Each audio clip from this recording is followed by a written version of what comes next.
the joy being in Jaffa, if I remember correctly. The fact we were living in a peaceful house right by the beach.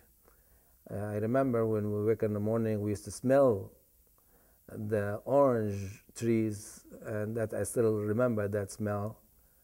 And it was happy time for us at that time when the war started between the Palestinian and Israeli. I was only 8 years of age.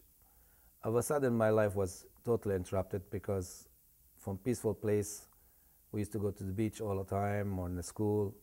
All of a sudden, I realized yelling and screaming and shelling and shooting, and even my uncle used to stay in the top of my house and shoot back and forth, and people shooting at us. I was crying, of course. I was only 8 years old. I couldn't understand it all. But all what I know is the sadness that the fact I have no father at that time, was not available, was in Egypt, as I said before. And my poor mom, that I remember right now, when she was pregnant with my sister, and she had to drag us to that to the port where everybody was running for their life, basically. Matter of fact, I seen some dead people right in front of my house at the age of 8, and my mom had almost to close my eyes and let me run with her, and she was crying.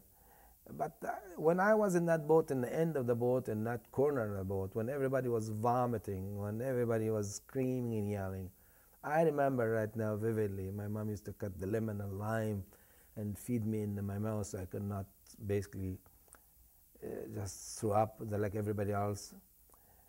I swear I remember that story right now as I'm talking to you, how the boat broke, and my uncle, or my cousin, my older cousin, I guess, was in the same boat, and he had to carry me on his shoulder, jump from the boat, and try to bring me to the shore. That I remember. The way you see it right now in all the documentary, all this back in 1948, is different camping situation than what you see today. Today maybe they have more facility, but then was very primitive. And I remember I used to throw the DDT on our head so we don't get lice on it, or whatever the case may be. That I remember very well, and used to cut us all our hair. And yeah, that I remember. And I used to remember we all lining up to get food.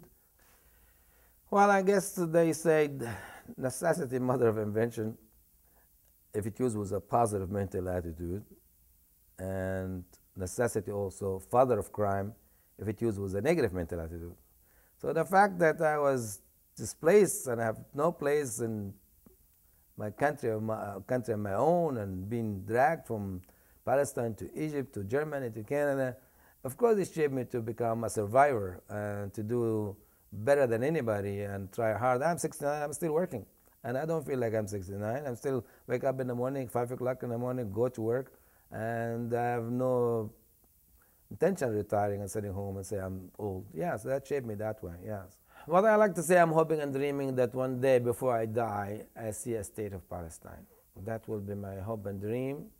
And if that ever happened, I will retire back in Palestine. I don't care where and how, but that will be my dream, a state to call it Palestine. Matter of fact, just last week or 2 weeks ago, I went to Ottawa, and we met our president in Ottawa, and we have a new quote unquote embassy, and he raised the Palestinian flag at the backyard, and the media were there, and lots of Palestinian people were invited there. I cried. I looked at the flag coming up, I stood there, and I cried.